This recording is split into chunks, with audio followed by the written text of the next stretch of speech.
18वां बाब पयाम। औरों का है पयाम और मेरा पयाम और है, इश्क के दर्दमंद का तर्ज कलाम और है। मैं कौन हूँ, किस लिए आया और क्या करके जाना है। ये 3 सवाल ऐसे हैं जिन्हें हर उस फर्द ने जो महज जानवर ना हो इस जिंदगी में किसी न किसी मौके पर अपने दिल से जरूर पूछा होगा। इसका जवाब कौन दे? दिल ही दे सकता है, या दिल को अगर खुदा का घर यानी हक का मरकज बना ले तो फिर हक खुद जवाब दे सकता है। ये किसी आलिम या दानिशमंद के बस की बात नहीं, और फिर दिल की जबान अहले दिल ही समझ सकते हैं। ये इल्म लुदनी है और इसको सफ़ेद और स्याह का पाबंद करना बहुत मुश्किल है। सिर्फ इशारात और किनायात के जरिए समझदार लोगों के लिए कुछ पेश किया जा सकता है। हक जब ज़मान और मकान से बहुत मावेरा है तो वो ख्याल में कैसे समा सकता है। सिर्फ हाल में उसका एहसास हो सकता है, यानी इस हिस्स की मजबूती के बायस जब कोई मासवा को फरामोश करके उसी का हो जाए और उसका करम भी उसके शामिल हाल हो, तब अलबत्ता वो उसको पा सकता है। आप रोशनी को नहीं देख सकते मगर रोशनी में चीज़ों को देख सकते हैं। इसी तरह आप हक को नहीं समझ सकते मगर किसी ऐसी शख्सियत को जिसने हक को पा लिया है समझने की कोशिश करें और उस तक पहुंचने की सही फरमाएं, तो फिर दिल हक को भी समझ सकता है और हक को अपने अंदर भी समा लेता है। और आके बाला में एक ऐसी शख्सियत बाबा कादिर औलिया की जिंदगी के चंद पहलुओं पर एक बेरब्त नजर डालने की कोशिश की गई है। बेरब्त यूं है कि हक मुहीत है, जिधर से झांको एक नया रूप दिखाई देता है। इसका तायुन नामुमकिन है, इल्ला किसी मर्द मोमिन की जात में, और किसी जात में रसाई बहुत ही दुश्वार है। अपने आप तक तो रसाई हो नहीं पाती, सिफात अपनी जगह काबिल तहसीन हो मगर जात उनसे मावरा है। सिर्फ इश्क के जरिए दिल में यकीन पैदा हो जाता है कि तू ही तू है। उससे आगे जात के मुताल्लिक कुछ नहीं कहा जा सकता। अक्सर समझदार लोग ये सवाल करते हैं कि फकीर का मकसद हयात क्या है, इसका मिशन क्या होता है।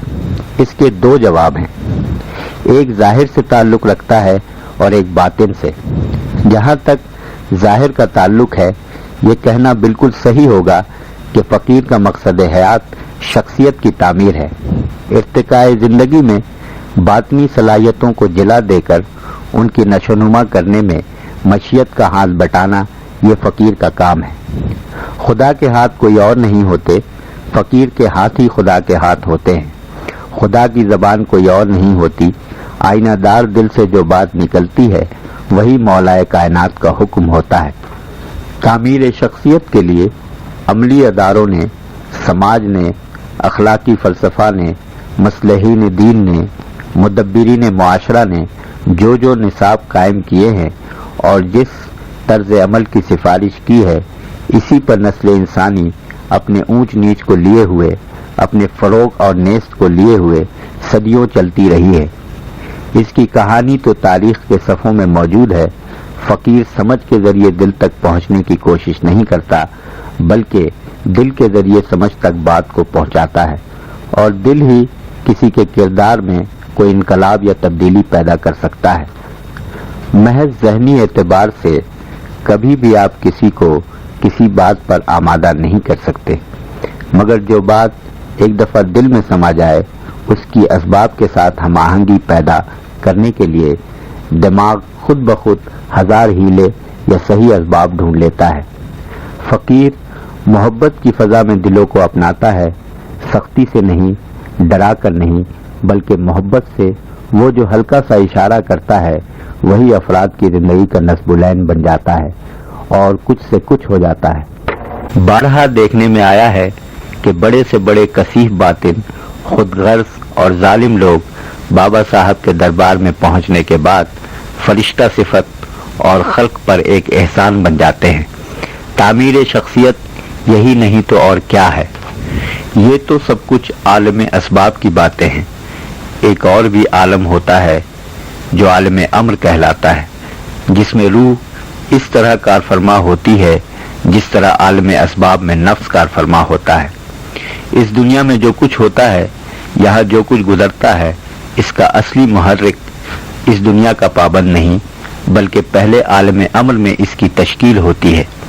لطیفہ قلب سے عالم مثال میں اس کے نقشے نظر آتے ہیں اور عالم اسباب میں آ کر یہ ظاہری وجود اختیار کر لیتا ہے۔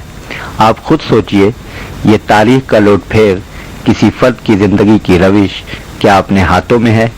کیا یہ روش کسی فرد یا جماعت کے فیصلے سے ہو سکتی ہے؟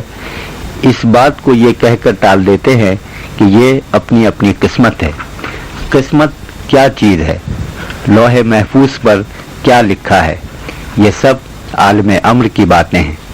فقیر جب کسی نظارے میں ایک مینار کی طرح نمایاں ہوتا ہے تو مرکز امر بن جاتا ہے۔ اس کو صرف افراد ہی نہیں، اقوام ہی نہیں بلکہ انسانیت کی تعمیر میں دخل ہوتا ہے اور اس کی ذمہ داری کا بوجھ اس کے کاندھوں پر ہوتا ہے۔ قرآن کریم میں جہاں اکثر انس کا ذکر آتا ہے وہاں جن کا بھی ذکر آیا ہے۔ کوئی مفسر بھی اس جن کے لفظ پر کوئی خاص روشنی نہیں ڈالتا، صرف یہ کہہ کر گزر جاتے ہیں کہ یہ بھی خدا کی ایک مخلوق ہے، ان کا بھی ایک عالم ہے۔ فقراء کے ہاں یہ بات مسلم ہے کہ جس طرح جمادات کا ایک عالم ہے، حیوانات اور انسانوں کا ایک عالم ہے، اسی طرح خالق نے 18,000 عالم کی تخلیق کی ہے۔ وہ اللہ عالم فقراء کی کاوشوں کا میدان کتنے عالموں میں ہوتا ہے، کیا کیا ہوتا ہے اور کس کس طرح ہوتا ہے، کون بتائے۔